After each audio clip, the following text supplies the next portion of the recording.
സുഹൃത്തുക്കളെ, വല്ലാത്ത വാർത്ത ഓൺ ഫോക്കസിൻ്റെ ഏറ്റവും പുതിയ ഒരു ലക്കത്തിലേക്ക് ഏവർക്കും സ്വാഗതം. ഞാൻ നിങ്ങളുടെ ചന്ദ്രമോഹൻ. എൻ്റെ ടെലിഫോൺ നമ്പർ 9847104717. എൻ്റെ വീഡിയോ പറ്റിയുള്ള നിങ്ങളുടെ അഭിപ്രായങ്ങൾ കമൻറ്റ് ബോക്സിൽ രേഖപ്പെടുത്തുവാൻ ആഗ്രഹിക്കുന്നു. 1967 നാടകാചാര്യൻ NN പിള്ള എഴുതി രംഗത്ത് അവതരിപ്പിച്ച സുപ്രസിദ്ധ നാടകമാണ് ഈശ്വരൻ അറസ്റ്റിൽ എന്നുള്ളത്. നമ്മുടെ ഇന്നത്തെ വീഡിയോയുടെ തലക്കെട്ട് ഇതിനോട് സാമ്യമുള്ളതാണ്, പക്ഷേ അർത്ഥം നേരെ എതിരാണ്. ഈശ്വരനെ അവർ അറസ്റ്റ് ചെയ്യാതിരിക്കുമോ എന്നതാണ് ഇന്നത്തെ നമ്മുടെ വീഡിയോയുടെ തലക്കെട്ട്. ഇതിൽ പറയുന്ന ഈശ്വരൻ നമ്മൾ വിചാരിക്കുന്ന പോലെ ഭഗവാനൊന്നുമല്ല. പക്ഷേ എമ്പുരാൻ എന്ന പുതിയ സിനിമയുണ്ടല്ലോ, മോഹൻലാലിൻ്റെ പുതിയതായി റിലീസ് ചെയ്ത ചിത്രം. എമ്പുരാൻ എന്ന വാക്കിന് ഇതിൻ്റെ നിർമ്മാതാക്കൾ കൽപ്പിക്കുന്ന അർത്ഥം ഇതാണ്: bigger than a king but lesser than God എന്നാണ്. Bigger than a king but lesser than God. അങ്ങനെയുള്ള ഒരു സർവശക്തനായ ഒരു ജഡ്ജിയാണ് ഇന്നത്തെ നമ്മുടെ കഥാപാത്രം. അദ്ദേഹം ഈശ്വരനല്ലെങ്കിലും ഈശ്വരന് തുല്യമായ അധികാരങ്ങളൊക്കെയുള്ള ഒരു വ്യക്തിയാണ്. അദ്ദേഹമാണ് ഇന്നത്തെ നമ്മുടെ വീഡിയോയിലെ കേന്ദ്ര കഥാപാത്രം. ഇത് തുടങ്ങുന്നതിന് മുമ്പ് കവിത്രയങ്ങളിൽ പ്രമുഖനായ ഉള്ളൂരിൻ്റെ ഒരു കവിതാശകലം നാം ഓർമ്മിക്കുന്നത് നന്നായിരിക്കും.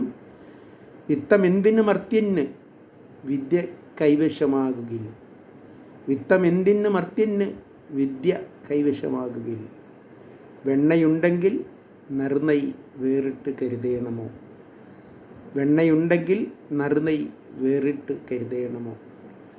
ഉള്ളൂരിൻ്റെ ദീർഘവീക്ഷണത്തെപ്പറ്റി നാം ഈ അവസരത്തിൽ ഒന്ന് ഓർത്തുപോയതാണ്. ഉന്നത അധികാരങ്ങളും അവകാശങ്ങളും ഒക്കെയുള്ള, പരിരക്ഷയും ഒക്കെയുള്ള ഒരു ഈശ്വര സമാനമായ ഒരു ജഡ്ജി തീരെ തറ ലെവലിലേക്ക് താഴ്ന്നുപോയതിൽ നാം നമ്മുടെ നീതിപീഠത്തിന് അപമാനവേളയാണ് എന്ന് പറയാതെ നിവൃത്തിയില്ല. ഡൽഹി ഹൈക്കോടതിയിലെ ജഡ്ജിമാരിൽ ഒരാളുടെ ഔദ്യോഗിക വസതിയോട് ചേർന്നുള്ള സ്റ്റോർ റൂമിൽ നിന്നും നോട്ടുകെട്ടുകൾ കണ്ടെത്തിയ സംഭവം രാജ്യത്തെ നീതിന്യായ സംവിധാനത്തെയാകെ ഉലച്ചു കളഞ്ഞു, മാനഹാനിയുണ്ടാക്കി എന്നുള്ള കാര്യത്തിൽ സംശയമില്ല. നിരപരാധിയാണ് താനെന്ന് കുറ്റാരോപിതൻ അവകാശപ്പെടുന്നുണ്ടെങ്കിലും ആരോപണത്തിൽ കഴമ്പുണ്ടെന്നും വിശദമായ അന്വേഷണം വേണമെന്നുമാണ് ഡൽഹി ഹൈക്കോടതി chief justice DK Upadhyay supreme കോടതി ചീഫ് ജസ്റ്റിസ് സഞ്ജീവ് ഖന്നയ്ക്ക് നൽകിയ പ്രാഥമിക റിപ്പോർട്ടിൽ പറയുന്നത്. അതിൻ്റെ അടിസ്ഥാനത്തിൽ 3 ന്യായാധിപന്മാരടങ്ങിയ അന്വേഷണ സമിതിയെ സുപ്രീം കോടതി ചീഫ് ജസ്റ്റിസ് നിയോഗിച്ചു കഴിഞ്ഞു. കുറ്റാരോപിത ജഡ്ജിയെ ജുഡീഷ്യൽ ജോലികളിൽ നിന്ന് മാറ്റി നിർത്താനും നിർദ്ദേശിച്ചിട്ടുണ്ട്. ന്യായാധിപന്മാരുടെ സത്യസന്ധതയെയോ നിഷ്പക്ഷതയെയോ പറ്റി ജനങ്ങൾക്ക് നേരിയ സംശയം പോലും ഉണ്ടാകുന്നത് ജനാധിപത്യ വ്യവസ്ഥയിൽ ശ്രുതി ഭംഗങ്ങൾ ഉണ്ടാക്കുമെന്നിരിക്കെ ചീഫ് ജസ്റ്റിസ് സഞ്ജീവ് ഖന്നയുടെ സത്വര നീക്കം ഉചിതമായി എന്ന് തീർച്ചയായും പറയേണ്ടി വരും. എന്നാൽ ഇതിനാസ്പദമായ സംഭവം ഇന്ത്യൻ നീതിന്യായ വ്യവസ്ഥയ്ക്ക് ഉണ്ടാക്കി വച്ചിട്ടുള്ള കളങ്കം അത്ര പെട്ടെന്നൊന്നും കഴുകിക്കളയാനാകുമെന്ന് തോന്നുന്നില്ല. സ്വന്തം താമസ സ്ഥലത്ത് നോട്ടുകെട്ടുകൾ കണ്ടെത്തിയതിനെക്കുറിച്ച് വിശ്വസനീയമായ ഒരു വിശദീകരണം കുറ്റാരോപിതൻ ആയ ജസ്റ്റിസ് യശ്വന്ത് വർമ്മ നൽകാൻ ഏറെ വിയർക്കും എന്നുള്ള കാര്യത്തിൽ സംശയമില്ല. ജഡ്ജിയുടെ വീട്ടിൽ നിന്നും നോട്ടുകെട്ട് കണ്ടെടുത്ത സംഭവം അത്യപൂർവമാണ്. അതിൻ്റെ കാരണങ്ങളിലൊന്ന്, ജഡ്ജിമാരുടെ വീട്ടിലേക്ക് അന്വേഷണ ഏജൻസികളോ മാധ്യമങ്ങളോ ആരും കടന്നു ചെല്ലാറില്ല. കാരണം ഭയമാണ്. പലവിധ നിയമപരിരക്ഷയും അവർക്കുണ്ട്. ഡൽഹി ഹൈക്കോടതിയിലെ ജസ്റ്റിസ് യശ്വന്ത് വർമ്മയുടെ വീട്ടിലും ചാക്കുകണക്കിന് നോട്ടുകെട്ടുകൾ കണ്ടെത്തിയത് അന്വേഷണ ഭാഗമായിട്ടല്ല. തീ അണക്കാനെത്തിയ ഫയർഫോഴ്സിൻ്റെ ആൾക്കാർ അറിയാതെ കണ്ടുപോയതാണ് കാര്യം. സുപ്രീം കോടതി ആഭ്യന്തര അന്വേഷണം തുടങ്ങിയെങ്കിലും തനിക്കെതിരെയുള്ള ഗൂഢാലോചനയാണ് സംഭവമെന്ന് ജഡ്ജി പറഞ്ഞൊഴിയാൻ ശ്രമിച്ചിട്ടുണ്ട്. അങ്ങനെയാണെങ്കിൽ രാജ്യത്തെ നിയമ സംവിധാനത്തെയാകെ സംശയ നിഴലിലാക്കുന്ന ഗൂഢാലോചന പുറത്തു കൊണ്ടുവരണം, അല്ലെങ്കിൽ ജഡ്ജി പ്രതിക്കൂട്ടിൽ നിൽക്കണം. ജനത്തിൻ്റെ ആഗ്രഹം സത്യം നടക്കണം എന്നേ ഉള്ളൂ.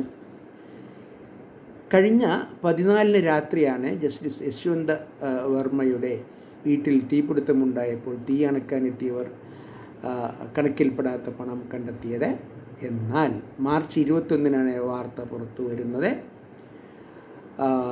കുറേ നോട്ടുകെട്ടുകൾ തീരാറായ നിലയിലായിരുന്നു താനും. സംഭവ സമയത്ത് ജഡ്ജി വീട്ടിലുണ്ടായിരുന്നില്ല എന്ന് പറയപ്പെടുന്നു. പക്ഷേ കേസ് അട്ടിമറിക്കപ്പെടുമോ എന്ന സംശയവും ഉയരുന്നുണ്ട്. രാത്രി 11:30 പണം കണ്ടെത്തിയെങ്കിലും അടുത്ത ദിവസം വൈകുന്നേരം 4:30 പോലീസ് വിവരം ചീഫ് ജസ്റ്റിസിനെ അറിയിച്ചത് തന്നെ. വീട്ടിലെ സ്റ്റോർ റൂമിൽ നിന്നും കണ്ടെത്തിയ നോട്ടുകെട്ടുകളുമായി തനിക്ക് യാതൊരു ബന്ധവുമില്ലെന്നും തനിക്കെതിരെ എന്തോ നീക്കം നടക്കുന്നുണ്ടെന്നാണ് ജസ്റ്റിസ് യശ്വന്ത് വർമ്മ പ്രതികരിച്ചത്. ഇതിനിടെ ജഡ്ജി യശ്വന്ത് വർമ്മയുടെ വീട്ടിൽ നിന്ന് പണം കണ്ടെത്തിയിട്ടില്ലെന്നും തൻ്റെ പേരിൽ കഴിഞ്ഞ ദിവസം പുറത്തു വന്ന വാർത്തകൾ തെറ്റാണെന്നുമുള്ള തരത്തിലുള്ള പ്രസ്താവനകൾ ഡൽഹി അഗ്നിശമന മേധാവി അതുൽ ഖാർഗെ അങ്ങനെ ഒരു പ്രസ്താവനയുമായി രംഗത്ത് വന്നതും സംശയത്തിന് ആക്കം കൂട്ടുന്നു എന്നുള്ള കാര്യം നാം പ്രത്യേകം ചിന്തിക്കേണ്ടതാണ്. 2018 സിംബോലി പഞ്ചസാര മിൽ ബാങ്ക് തട്ടിപ്പ് കേസുമായി ബന്ധപ്പെട്ട് അന്ന് കമ്പനിയുടെ നോൺ എക്സിക്യൂട്ടീവ് ഡയറക്ടറായിരുന്ന യശ്വന്ത് ശർമ്മ CBIയുടെ FIRലുണ്ട് എന്നുള്ള കാര്യം കൂടി നാം ഈ അവസരത്തിൽ ഓർക്കണം. 2018 സിംബോലി പഞ്ചസാര മിൽ ബാങ്ക് തട്ടിപ്പ് കേസുമായി ബന്ധപ്പെട്ട് കമ്പനിയുടെ നോൺ എക്സിക്യൂട്ടീവ് ഡയറക്ടറായിരുന്ന ഇതേ യശ്വന്ത് വർമ്മ CBIയുടെ FIRലുണ്ട് എന്നത് പ്രത്യേകം നമ്മൾ ശ്രദ്ധിക്കേണ്ടതാണ്. ജഡ്ജിമാരുടെ നിയമനം കൂടുതൽ സുതാര്യത ഉണ്ടാകേണ്ടതാണെന്നും നിയമ സംവിധാനങ്ങളിൽ അഴിമതി ചെറുക്കാൻ പര്യാപ്തമായ സംവിധാനങ്ങൾ വേണമെന്നും ഡൽഹി സംഭവം അടിവരയിട്ട് പറയുന്നുണ്ട്. ജഡ്ജിമാർക്കുള്ള പ്രത്യേക പരിരക്ഷ എല്ലാ കാര്യത്തിലുമുള്ളത് അഴിമതി വളരാൻ കാരണമായിട്ടുണ്ട്. ഒരു ജഡ്ജിക്കെതിരെ അഴിമതിയുടെ സൂചനകൾ ലഭിച്ചാലും പോലീസോ സർക്കാരോ മാധ്യമങ്ങളോ സാധാരണ തിരിഞ്ഞു നോക്കാറില്ല. പേടിയാണ് അവർക്ക്. അതുകൊണ്ട് മാത്രം രക്ഷപ്പെട്ട നിരവധി ന്യായാധിപന്മാരുള്ള നാടാണ് നമ്മുടെ ഭാരതം. അവർക്ക് ഭരിക്കുന്നവരുമായി ബന്ധമുണ്ടെങ്കിൽ ഇരട്ടി പരിരക്ഷയാണ് അവർക്ക് ഫ്രീ ആയി കിട്ടുന്നത്. പിടിക്കപ്പെട്ടാൽ രാജിവെക്കുകയോ അല്ലെങ്കിൽ പാർലമെൻറ്റ് ഇംപീച്ച് ചെയ്യുകയോ വേണം. ഇതും പലപ്പോഴും നടക്കാറില്ല എന്നതാണ് വസ്തുത. അന്വേഷണ സമിതി പ്രതികൂല റിപ്പോർട്ട് നൽകുന്ന പക്ഷം കുറ്റാരോപിതനായ ജഡ്ജിയോട് രാജിവെക്കാനോ സ്വമേധയാ വിരമിക്കാനോ ആവശ്യപ്പെടാനേ സുപ്രീം കോടതി ചീഫ് ജസ്റ്റിസിന് അധികാരമുള്ളൂ. അതിന് വഴങ്ങിയില്ലെങ്കിൽ പുറത്താക്കാനുള്ള നടപടി സ്വീകരിക്കണമെന്ന് രാഷ്ട്രപതിയോടോ പ്രധാനമന്ത്രിയോടോ അദ്ദേഹത്തിന് ശുപാർശ ചെയ്യാം. പക്ഷേ സുപ്രീം കോടതിയെയോ ഹൈക്കോടതിയിലെയോ ജഡ്ജിയെ കുറ്റവിചാരണ നടപടിയിലൂടെ പുറത്താക്കാൻ പാർലമെൻറ്റിന് മാത്രമേ അധികാരമുള്ളൂ എന്ന വസ്തുത നാം പ്രത്യേകം ഓർക്കണം. പാർലമെൻറ്റിലെ ഭൂരിപക്ഷ അംഗീകാരമുണ്ടെങ്കിൽ മാത്രമേ തെറ്റ് ചെയ്ത ജഡ്ജിയെ പുറത്താക്കാൻ സാധിക്കൂ എന്നതിൽ നിയമരംഗത്തെ ചില വിദഗ്ധർക്ക് എതിരഭിപ്രായവുമുണ്ട്. അത് ഈ അവസരത്തിൽ നമുക്കൊന്ന് സൂചിപ്പിക്കാതെ നിവൃത്തിയില്ല. കുറ്റാരോപിത ജഡ്ജിമാരെക്കുറിച്ച് നീതിപീഠം സ്വന്തം നിലക്ക് നടത്തുന്ന അന്വേഷണ പ്രക്രിയകളുടെ സുതാര്യതയെക്കുറിച്ച് സംശയങ്ങൾ ഉന്നയിക്കുന്നവരുമുണ്ട്. എന്നാൽ ഇപ്പോഴത്തെ സംഭവത്തിൽ ഡൽഹി ഹൈക്കോടതി ചീഫ് ജസ്റ്റിസിൻ്റെ പ്രാഥമിക അന്വേഷണ റിപ്പോർട്ട് വെബ്സൈറ്റിൽ പ്രസിദ്ധപ്പെടുത്തിയ സുപ്രീം കോടതിയുടെ നടപടി എന്തായാലും ഒരു ശുഭ സൂചനയാണ്. അന്വേഷണ പ്രക്രിയയിലെ സുതാര്യതയില്ലായ്മയെക്കുറിച്ചുള്ള ആവലാതികൾ നീതിപീഠം വേണ്ട വിധം ഉൾക്കൊണ്ടു എന്ന് വേണം നമുക്ക് ഈ അവസരത്തിൽ കരുതാൻ.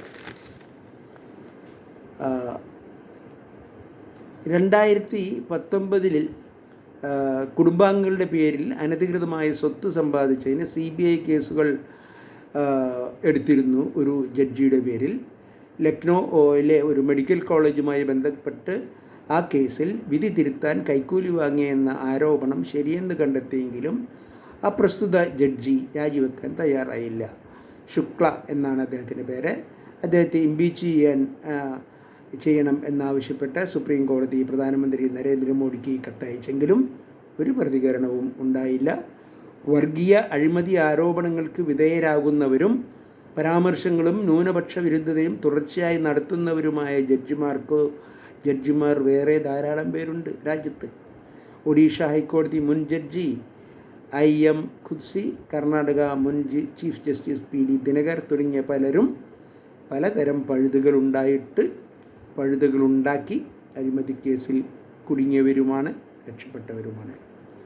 ജസ്റ്റിസ് യശ്വന്ത് വർമ്മ കുറ്റവാളിയാണോ എന്ന് സുപ്രീം കോടതി കണ്ടുപിടിക്കട്ടെ. അതുവരെ അദ്ദേഹം കുറ്റാരോപിതൻ മാത്രമാണ്. പക്ഷേ ആളില്ലാ നേരത്ത് വീടിന് തീ പിടിച്ചാൽ ചില ന്യായാധിപന്മാരെങ്കിലും ഇനിയും കുടുങ്ങിയേക്കാം. കുടുങ്ങിയാലും കുറ്റം തെളിഞ്ഞാലും രാജിവെക്കുകയോ ഇംപീച്ച് ചെയ്യുകയോ ഇതൊക്കെ നടക്കുമെന്ന് ആർക്കും അറിയില്ല. ആർക്കും അതേപ്പറ്റി ഒരു രൂപവുമില്ല. അത് ജുഡീഷ്യറിയുടെ സുതാര്യതയെ മാത്രം ആശ്രയിക്കുന്ന കാര്യമല്ല, പ്രതിയുടെ രാഷ്ട്രീയത്തെ കൂടി ആശ്രയിച്ചാണ് ഈ വസ്തുത ഇരിക്കുന്നത്. ഈ യശ്വന്ത് വർമ്മയെ 2021 അലഹാബാദ് ഹൈക്കോടതിയിൽ നിന്നും അദ്ദേഹം ഡൽഹിയിലേക്ക് വന്നത്. അദ്ദേഹത്തെ ഇപ്പോൾ സ്ഥലം മാറ്റി അലഹാബാദിലേക്ക് തിരിച്ചയക്കാൻ സുപ്രീം കോടതി ചില തീരുമാനങ്ങൾ എടുത്തിട്ടുണ്ടെങ്കിലും അലഹബാദ് ബാർ അസോസിയേഷൻ ഇന്ന് മുതൽ ഏതാനും ദിവസങ്ങൾക്ക് മുമ്പ് മുതൽ അനിശ്ചിത സമരം പ്രഖ്യാപിച്ചു. അവിടെ വേണ്ടാത്ത ആളെ ഇവിടെ വേണ്ട എന്ന് അവർ പറയുന്നുണ്ട്. അതിൽ സത്യമുണ്ട്, അതിൽ കാര്യമുണ്ട് എന്ന് നമുക്ക് ആലോചിച്ചാൽ മനസ്സിലാകും. ആരാണ് ഒരു യഥാർത്ഥ ജഡ്ജി, എന്താണ് അദ്ദേഹത്തിൻ്റെ കടമകൾ എന്ന് നമുക്ക് ഒന്ന് ആലോചിച്ച് നോക്കാം. തിയറൈസിങ് about a good judge posits that a good judge should be knowledgeable about how personality relates to behavior, have high levels of cognitive ability and general intelligence, and be motivated to be accurate among other characteristics എന്നാണ് പറയുന്നത്. Theorizing about a good judge posits that a good judge should be knowledgeable about how personality relates to behavior, have high levels of cognitive ability and general intelligence, and be motivated to be accurate among other characteristics. ഇതാണ് ഒരു യഥാർത്ഥ ജഡ്ജിക്ക് വേണ്ട ഗുണഗണങ്ങൾ. പക്ഷേ നമ്മുടെ ജഡ്ജിക്ക് വീഴ്ച പറ്റിയിട്ടുണ്ട് എന്ന് വിചാരിക്കുക. എന്നാൽ തന്നെ വന്നുപോയ തെറ്റ് തിരുത്തുന്നതാണ് അതിലും വലിയ കാര്യം എന്ന്. വീഴ്ച പറ്റാതിരിക്കുന്നത് വലിയ കാര്യം തന്നെ, എന്നാൽ വന്നുപോയ വീഴ്ച തിരുത്തുന്നതാണ് അതിലും വലിയ കാര്യമെന്ന് ചൈനീസ് ചിന്തകനായ കൺഫ്യൂഷ്യസ് പറഞ്ഞത് നമുക്ക് ഇത്തരണത്തിൽ ഓർക്കേണ്ടതുണ്ട്. രാഷ്ട്രീയ കോമരങ്ങളുടെയും പണച്ചാക്കുകളുടെയും അധികാരിവർഗത്തിൻ്റെയും പീഡനങ്ങളിൽ നിന്ന് രക്ഷ നേടാൻ സാധാരണക്കാരൻ്റെ അവസാന ആശ്രയമാണ് നീതിന്യായ കോടതികൾ. ജഡ്ജിമാരാകട്ടെ സാധാരണക്കാരുടെ ഈശ്വരന്മാർ. അങ്ങനെയുള്ള ഈശ്വരന്മാർ തന്നെ വിളവ് തിന്നാലോ, വേലി തന്നെ വിളവ് തിന്നാലോ, അപ്പോൾ നമുക്ക് ന്യായമായും ഒരു സംശയം ഉടലെടുക്കാം. ഈശ്വരനെ ആരെങ്കിലും അറസ്റ്റ് ചെയ്യാതിരിക്കുമോ എന്ന് നമുക്ക് ഒരു ന്യായമായും ഒരു സംശയമുണ്ടാവാം. ഏതാനും ദിവസങ്ങൾക്കുള്ളിൽ ഇതിന് പരിസമാപ്തി എന്താകുമെന്ന് നമുക്ക് മനസ്സിലാക്കാൻ കഴിയും. അതുവരെ നമുക്ക് പ്രാർത്ഥനയോടെ കാത്തിരിക്കാം. വീഡിയോ അവസാനിക്കുന്നു. കുറ്റാരോപിതനായ ജഡ്ജി അദ്ദേഹത്തെ ഇംപീച്ച് ചെയ്യുകയോ പുറത്താക്കുകയോ ഒക്കെ ചെയ്യട്ടെ എന്ന് നമുക്ക് ആശിക്കാം. വീഡിയോ അവസാനിക്കുന്നു. മറ്റൊരു വീഡിയോയുമായി ഇനി വീണ്ടും കാണുന്നവരെ നിങ്ങൾക്കെവർക്കും നന്ദി, നമസ്കാരം. Thank you.